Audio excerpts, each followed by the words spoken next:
وہ جب گئے اس بزرگ کو جا کر کہا، ہنسنے بھی لگے اور روتے بھی تھے، ہنستے بھی تھے. کیا کہتے تھے، یا حضرت میں آپ کو خود ہی دے گیا ہوں آ کر جو کچھ تھا. تو حضرت فضیل بن عیاض مشہور بدنام زمانہ، جنہوں نے ہمیشہ جو تھے وہ ڈاکے ڈالتے، بڑے مشہور ڈاکو تھے، انہوں نے کیا ارشاد فرمایا؟ فرمایا بیٹے یہ جو باقی مال پڑا ہے وہ چوری ہے اور تیرا مال امانت ہے، اپنا مال اٹھا اور لے جا. اس قدر وہ سنار جو تھا حیران ہوا. اس نے کہا ڈاکوؤں کے مذہب میں بھی اتنی ایمانداری ہوتی ہے؟ انہوں نے کہا ہاں یہ امانت ہے تیری، تو لے جا، تو امانت کر کے رکھ کے گیا تھا. اللہ کو ادا پسند آ گئی. اسی قافلے کے اندر کوئی قاری قرآن پڑھ رہا تھا اور اس کی آواز کے اندر کوئی کشش تھی، جس کے اندر انہوں نے کیا تلاوت آیت جو تھی وہ کی کہ ان میں ترجمہ آپ کو بتاتی ہوں کہ کیا مسلمانوں پر یہ وقت نہیں آیا کہ وہ اللہ تعالیٰ کے سامنے سچی توبہ کر لیں؟ جب اتنی آواز حضرت فضیل بن عیاض کے کانوں میں پڑنی تھی کہ انہوں نے چیخیں مار کر رونا شروع کر دیا اور کیا کہا، میرے مالک مجھ پر وہ وقت آ گیا ہے، میں تیرے نام پر ہر چیز چھوڑ دوں گا، میں تجھے حاصل کر کے رہوں گا، میں سچی توبہ کر لوں گا. آپ نے سارا جو لوٹا ہوا تھا مال، اپنے جو آگے ان کے ملازم تھے جو چور تھے ساتھ، ان کو کیا کہا، جاؤ جا کر یہ سارا واپس کر دو، اور اس سونار کا بھی سونا واپس کر دیا. اور خود آپ جب خانہ کعبہ کے اندر گئے تو ظاہری بات ہے بدنام زمانہ تھے، ان کو دیکھتے ہی خانہ کعبہ تمام خالی ہو گیا، لوگ وہاں سے نکل گئے. انہوں نے کہا یہ ڈاکو ہے، اس کے ساتھ بہت سارے آدمی ہوتے ہیں، کہیں یہ ہمیں لوٹ نہ لے. یعنی وہ اتنے مشہور تھے ڈاکہ ڈالنے میں. آپ پریشان اور ہوئے اور روئے کہ میرے مالک میں تیرے در پر آیا ہوں، لوگ مجھ سے اس قدر ڈرتے ہیں کہ مجھے دیکھتے ہی بھاگ گئے ہیں. ادھر اس وقت حضرت سفیان ثوری علیہ رحمہ کا زمانہ پاک تھا، ٹاپ کلاس کے وہ ولی اللہ تھے. حضرت شیخ عبد القادر جیلانی سے بھی پہلے ہوئے ہیں آپ، یعنی سمجھے کہ ان کے بھی پیرانے پیر ہیں. تو کیا شاہ فرمایا کہ وہ خانہ کعبہ کے پاس بیٹھے ہوئے ہیں. حضرت فضیل بن عیاض نے ان کے قدم جا کے پکڑے، کیا کہا، یا حضرت میں سچی توبہ آپ کے ہاتھوں پر کرنا چاہتا ہوں، میں نے پکا ارادہ کر لیا ہے کہ میں اب کبھی کوئی گناہ نہیں کروں گا، میں اپنے رب تعالیٰ کو راضی کرنا چاہتا ہوں. آپ نے فرمایا حضرت سفیان ثوری علیہ رحمہ نے کہ فضیل اچھی طرح سوچ لے، سچی توبہ کرنے میں پھر گناہ کی طرف واپسی نہیں ہوتی، کیونکہ ہم لوگ تو گناہ کرتے ہیں نا، آدھے گھنٹے بعد پھر توبہ، 2 گھنٹے بعد پھر گناہ. ہماری تو توبہ ایسے ہے جیسے کچے دھاگے ہوتی ہیں. تو وہ بزرگ کیا کرتے تھے، جب وہ ایک مرتبہ توبہ کرتے تھے وہ دوبارہ واپس پلٹ کے اس گناہ کو نہیں دیکھتے تھے، اس رستے سے گزرنا پسند نہیں کرتے تھے جہاں انہوں نے کوئی گناہ کیا ہوتا تھا. تو کیا شاہ فرمایا کہ فضیل اچھی طرح سوچ لے، یہ رب تعالیٰ کے ساتھ سودا کر رہا ہے تو. انہوں نے کہا یا حضرت میں نے سوچ لیا. آپ نے فرمایا اچھا. آپ نے ان کا ہاتھ پکڑا، ان کو اپنی بیعت کیا اور کیا فرمایا، اے اللہ اس کے گناہ معاف فرما. اللہ تعالیٰ نے ان کا جو سلسلہ تھا وہ کیا ہوا، جب وہ ان کو تسلی ہو گئی کہ اب ایک بزرگ نے میرا ہاتھ پکڑ لیا اور مجھے نیکی کی ہدایت جو ہے وہ اس کی طرف لے کر جا رہے ہیں، تو انہوں نے کہا یا حضرت اب میرے لیے کیا حکم ہے. حضرت سفیان ثوری علیہ رحمہ نے شاہ فرمایا صرف توبہ کرنا جو ہے وہ اس پر ہی یعنی مفقود نہیں ہے، آپ ایسے کرو کہ جن کو آپ نے لوٹا ہے اس کا مال واپس کرو، اس کا مال واپس کرو. حضرت فضیل بن عیاض کہنے لگے یا حضرت میں نے تو بہت سارے لوگوں کو لوٹا ہے، میں تو کئی لوگوں کو جانتا بھی نہیں. فرمایا سب کو ڈھونڈو اور ڈھونڈ کے ان کا مال واپس کر دو. انہوں نے کہا اچھا یا حضرت میں سوچوں کہ میں کس کس کو میں نے لوٹا. انہوں نے کہا یا حضرت سب سے زیادہ ایک یہودی ہے جس کو میں نے لوٹا ہے، اتنا اس کا مال میں نے کھایا ہے کہ اس کو میں نے فقیر کر دیا ہے. آپ نے فرمایا جاؤ سب سے پہلے اس کے گھر جاؤ، اس سے جا کے معافی مانگو اور محنت کر کے اس کا پیسہ پورا کرو. حضرت فضیل بن عیاض کو اس یہودی کے گھر کا پتہ تھا. آپ ان کے گھر چلے گئے. جب جا کے دروازہ کھٹکھٹایا، یہودی باہر آیا، کہنے لگا استغفر اللہ، تو کہاں سے آ گیا؟ اب تو میرے پاس کچھ بھی نہیں رہا جو تو لوٹے، کیونکہ ڈاکو جو تھے سب کو پتہ تھا کہ یہ ڈاکے ڈال کر اپنا سلسلہ چلاتے ہیں. حضرت فضیل بن عیاض رو کر کہنے لگے یار میں تجھے لوٹنے نہیں آیا، میں تجھ سے معافی طلب کرنے آیا ہوں، سچی توبہ کر کے آیا ہوں میں اپنے رب کو منا لوں گا، میں تجھے بھی منا لوں گا، تو بتا مجھے تیرے کتنے پیسے ہیں۔ انہوں نے کہا مجھے تجھ پر یقین نہیں۔ انہوں نے کہا پھر کیا ہوگا جس کی وجہ سے تجھے یقین آئے گا؟ کہ میں سچی توبہ کر کے آیا ہوں، میں اپنے کلمے کی قسم کھا کے کہتا ہوں میں نے سچی توبہ کر لی ہے۔ اس نے کہا اچھا، یہودی مسکرانے لگ گیا، کہنے لگا اچھا چلو اندر آؤ۔ اندر لے گیا، کہنے لگا جاؤ پچھلے کمرے میں ایک مٹی کا توڑا پڑا ہے، وہ اٹھا کر لے کر آؤ۔ مٹی کی ایک بوری تھی۔ انہوں نے کہا میں ابھی لے آتا ہوں۔ حضرت فضیل بن عیاض پچھلے کمرے میں گئے، جب انہوں نے جا کر مٹی کے توڑے کو ہاتھ لگایا تو مٹی کا توڑا اٹھا کر جب انہوں نے کہا بھلا کھول کر دیکھو اس کے اندر کیا ہے، انہوں نے جب اس کو کھولا مٹی کے توڑے کو، پچھلے کمرے میں یہودی باہر بیٹھا ہے، کھولا تو اس کے اندر سونا تھا۔ انہوں نے کہا اس کے پاس تو بڑا سونا بھی ہے، یہ تو کہہ رہا تھا میں فقیر ہو گیا ہوں۔ بہرحال انہوں نے اس کا منہ بند کیا اور یہودی کے پاس جب لے کر آئے تو یہودی نے کیا کہا؟ اس نے کہا اس کو کھولو۔ جب انہوں نے اس بوری کو کھولا، کہنے لگا اس کو الٹاؤ۔ جب الٹایا تو اس کے اندر سے سونا گرنے لگ گیا۔ یہودی نے سونا گرتے ہی دے کر کہا کلمہ لا الہ الا اللہ محمد رسول اللہ صلی اللہ تعالی علیہ وآلہ وسلم۔ حضرت فضیل بن عیاض ایک دم پریشان ہو گئے۔ آپ نے فرمایا تو نے کیسے اتنی جلدی کلمہ پڑھ لیا؟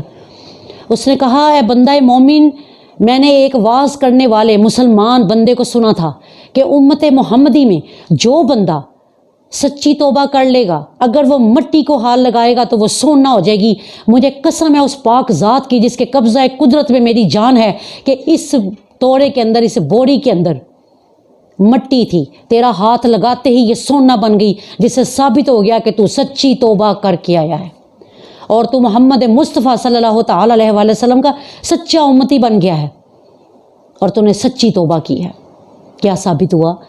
کہ جب تم سچی توبہ کر لیتے ہو تمہارے بند رستے کھل جاتے ہیں، تمہارے کاروبار میں برکتیں ہو جاتی ہیں، تمہاری پریشانیاں دور ہو جاتی ہیں۔ اگر تم مٹی کو ہاتھ ڈالتے ہو تو مٹی سونا ہو جاتی ہے۔ سچی توبہ اتنے معنی رکھتی ہے۔ الحمدللہ وحدہ کہ اس رمضان مبارک میں سچی توبہ کر لیں، اللہ کو سچی توبہ بڑی پسند ہے۔ اللہ تعالیٰ فرماتا ہے بندے جب تو سچی توبہ کرتا ہے جانتا ہے میں تجھے کیا دیتا ہوں؟ بندہ کہتا ہے میرے مولا مجھے نہیں پتا، تو بتا۔ اللہ تعالیٰ فرماتا ہے یبدل السیئات بالحسنات، میں تیری برائیوں کو نیکیوں کے ساتھ تبدیل کر دیتا ہوں۔ صرف گناہ ہی معاف نہیں کرتا، تیری جتنی برائیاں تھیں اس کو میں نیکیوں کے ساتھ تبدیل کر دیتا ہوں، اتنی نیکیاں تیرے نامہ اعمال کے اندر لکھ دیتا ہوں۔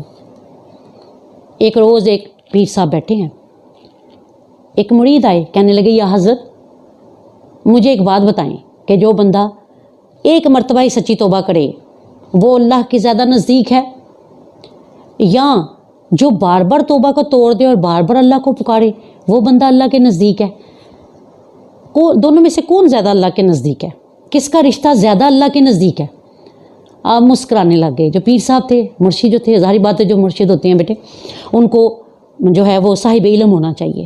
جس مرشد کے پاس علم نہیں ہے وہ بیکار مرشد ہے، وہ فیض دینے کے بجائے الٹا آپ کے لیے عذاب کا باعث بنے گا۔ اسی لیے کہا گیا بیعت سوچ سمجھ کر کریں، بیعت بک جانے کا نام ہے۔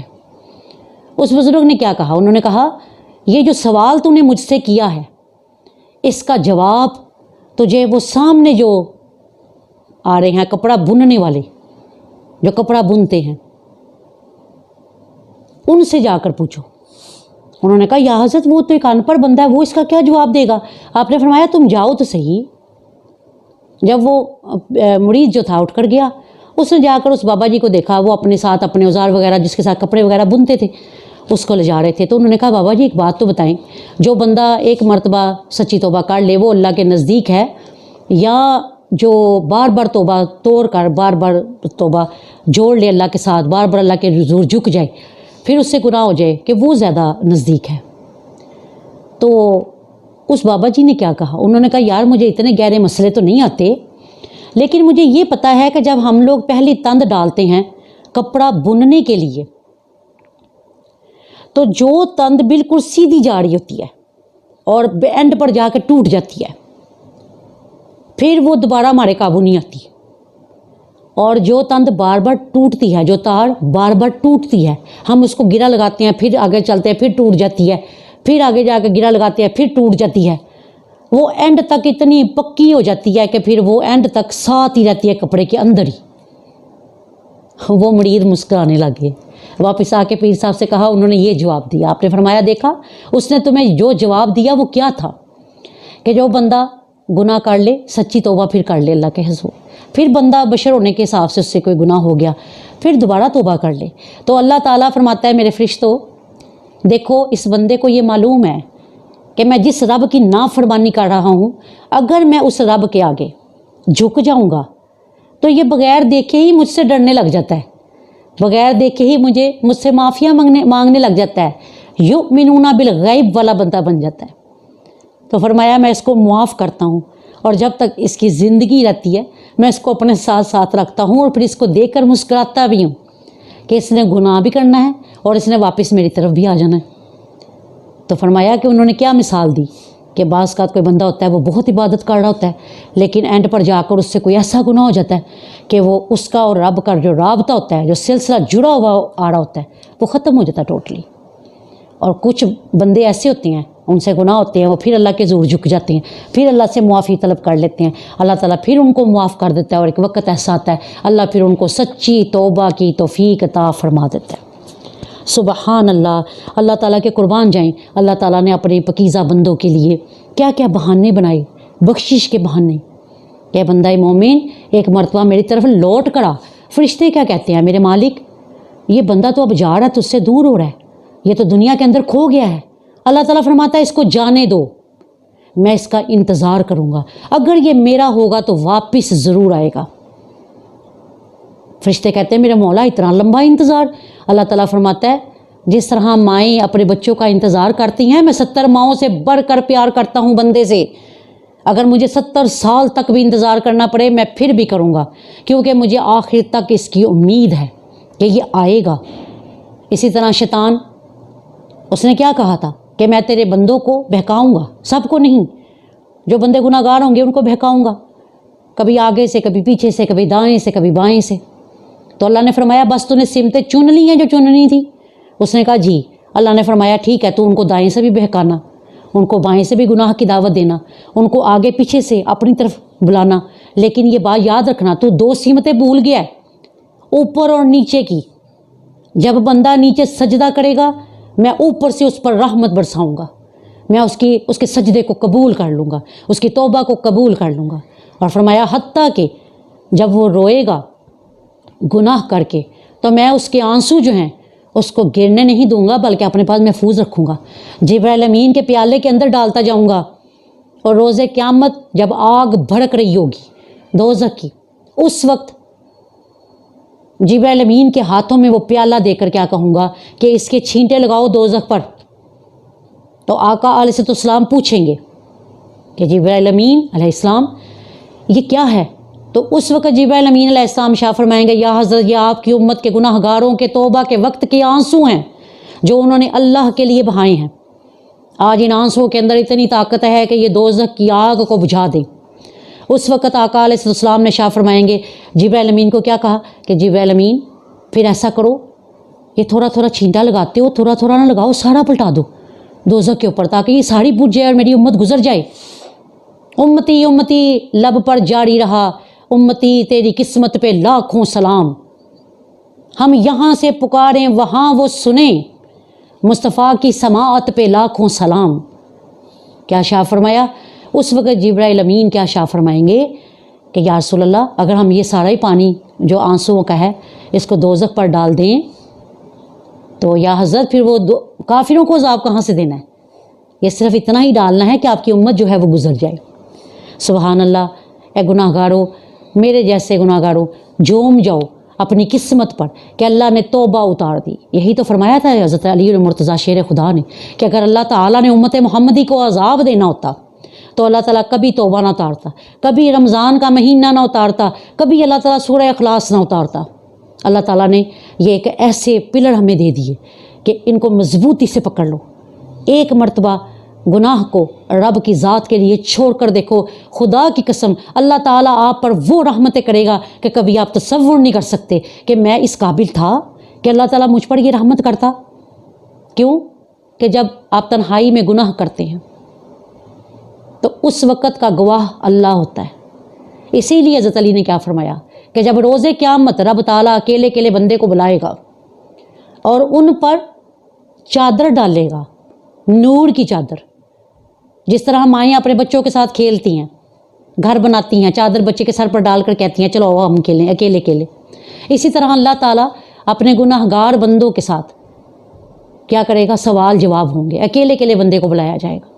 اللہ تعالیٰ نور کی چادر اوپر ڈال کر کیا شاہ فرمائے گا کہ ہاں بھئی میں تو تیرا تھا، تو کس کا تھا؟ اس وقت ہمارے جیسے گناہ گار کیا کہیں گے؟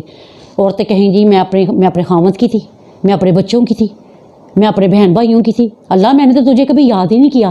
اللہ تعالیٰ فرماتا ہے پھر دیکھ میرا تو کوئی رشتہ نہیں، میں تو ماں باپ سے پاک ہوں، میں تو کسی کے اولاد ہونے سے پاک ہوں، میرا تو کوئی ثانی نہیں، میرا کوئی ہمسر نہیں، میں تو اللہ الصمد ہوں، بے نیاز ہوں، مجھے تیری نیازوں کی ضرورت نہیں، مجھے دیکھ میں اکیلا ہو کر پھر بھی تیرا تھا۔ اب بول کیا کہتا ہے؟ اس وقت اللہ تعالیٰ بندے سے گناہ کے اقرار کروائے گا، اور بندہ جو میرے جیسا گناہ گار ہوگا، جھوٹا ہوگا، کیا کہے گا؟ اللہ میں نے تو یہ بھی گناہ نہیں کیا۔ اللہ فرمائے گا تو نے یہ گناہ کیا تھا۔ بندہ کہے گا نہیں اللہ میں نے نہیں کیا۔ اللہ تعالیٰ شاہ فرمائیں گے ابھی بھی مان جا، تیرا فائدہ ہے، لیکن بندہ اپنے فائدے سوچتا ہے نا، وہ جہاں دیکھتا ہے فائدہ وہاں پہ جھوٹ بھی بول دیتا ہے، وہاں پہ اللہ کے سامنے بھی بندہ جھوٹ بولے گا۔ ہمارے نفس اتنے پکے ہو گئے گناہ کر کر کے، وہاں بھی ہم لوگ جھوٹ بولیں گے۔ ہم کیا کہیں گے؟ اللہ ہم نے تو یہ گناہ نہیں کیا۔ اللہ تعالیٰ فرماتا ہے چلو پھر تمہاری مرضی ہے، میں نے تو تمہارے جو گناہ تھے وہ نیکیوں سے تبدیل کر دینے تھے۔ اس وقت پھر ہمارے جیسے خود غرض کیا کہیں گے؟ ہاں میرے مولا یہ میں نے گناہ کیا تھا، میں نے وہ بھی کیا تھا گناہ، میں نے یہ بھی کیا تھا۔ جب دیکھتا بندہ کہ مجھے فائدہ ہو رہا ہے، میرے تو گناہ جو ہیں وہ رینیو ہو کر تو وہ نیکیاں بن رہی ہیں، اس وقت فرمایا اللہ تعالیٰ فرمائے گا جا میں نے تجھے اپنی رحمت کے صدقے میں بخش دیا، تیرے گناہوں کو میں نے معاف کر دیا۔ اللہ کے قربان جائیے اس نے کیسے کیسے بہانے بنائے بخشش کے۔ تو خدا را رمضان کے اندر سچی توبہ کریں، اور ساتھ ہی توبہ کر کے کیا دعا کریں؟ میرے مالک آنے والے رمضان تک مجھے ہر قسم کے گناہ سے بچا لے۔ جب آپ رب کی پناہ طلب کرتے ہیں اللہ تعالیٰ بندے کو ضرور پناہ دیتا ہے۔ صرف فرق کیا ہے؟ ہم لوگوں نے کبھی توجہ ہی نہیں کی کہ ہمارے اوپر کوئی رب ہے جس نے ہمیں پیدا کیا ہے، جس نے ہماری سانسوں کو چلنے کے قابل بنایا ہے۔ جا کر دیکھیں ہاسپٹلوں میں جو وینٹیلیٹر پر لوگ پڑے ہوئے ہیں، ان کے گھر والے تو گھر بیچ کر وینٹیلیٹر پر ان کے سانس بھرانے کی کوشش کر رہے ہیں کہ کاش ہمارے گھر والوں کا ایک سانس بھر جائے۔ ہم اپنے گھر والوں کا ایک سانس لیتے ہوئے سے دیکھ لیں، آپ کے پاس تو سانسوں کی بہتات ہے، خدا را ان سانسوں کو ضائع نہ کریں۔ اسی رمضان میں سچی توبہ کر لیں، سچی توبہ کر کے پھر رب تعالیٰ کی رحمت کے انبار دیکھیں کیسے اس کی رحمتیں اترتی ہیں کہ آپ پریشان ہو جائیں گے کہ یا اللہ اتنی رحمت، یا اللہ اتنے تو نے میرے جو کام ہیں وہ آسان کر دیے ہیں۔ اللہ تعالیٰ ہم سب کو جو ہم نے سنا اس پر عمل پیرا ہونے کی توفیق دے، سچی توبہ کی توفیق دے، اور اللہ تعالیٰ ہمیں ایسی توبہ کرنے کی توفیق دے کہ ہم دوبارہ ایسے ہو جائیں جیسے ابھی اپنی ماں کے گھر میں پیدا ہوئے ہیں۔ وما علینا الا البلاغ المبین وبلغنا رسولہ النبی الکریم الامین طٰہٰ یاسین۔ مولا صلی وسلم دائما ابدا علی حبیبک خیر خلق کلہم یا ربنا یا ربنا یا ربنا یا ربنا یا ربنا یا اللہ یا ربی ذوالجلال والاکرام یا حنان یا منان یا سمیع یا مجیب اللہ یا رحمان یا رحیم اللہ۔ اے میرے مالک، اے میرے پاک پروردگار، یا اللہ جو کچھ ہم نے پاک کلام پڑھا اپنے بارگاہ الہٰ میں منظور اور قبول فرما۔ میرے مالک ہر قسم کی غلطیوں سے منزہ مبرہ مصفہ کر کے اس کو اپنے بارگاہ الہٰ میں شرف قبولیت عطا فرما دے۔ اے میرے مالک، میرے اللہ تمام مسلمان بہن بھائیوں سے کرونا کی جو وبا پھیل گئی، جو وائرس پھیلا، اللہ اس کو دور کر دے۔ اللہ ہمارے تمام گھرانوں کو خوشحال کر دے، جو پریشان حال ہے اللہ ان کی پریشانیاں حل فرما دے۔ اے میرے مالک، میرے اللہ ہم سب پر آنے والا وقت اچھا کر، ہمیں سچی توبہ کی توفیق عطا فرما، ایسی توبہ جو تجھے پسند آ جائے، ہم تیرے برگزیدہ بندوں کے اندر داخل ہو جائیں، تیرے مقرب بندوں کے اندر داخل ہو جائیں۔ اے میرے مالک، میرے اللہ ہم سب کو شرف قبولیت کا شرف عطا فرما۔ وما علینا الا البلاغ المبین وبلغنا رسولہ النبی الکریم الامین طٰہٰ یاسین۔ ربنا تقبل منا انک انت السمیع العلیم، آمین یا رب العالمین، بجاہ نبی الکریم الامین طٰہٰ یاسین۔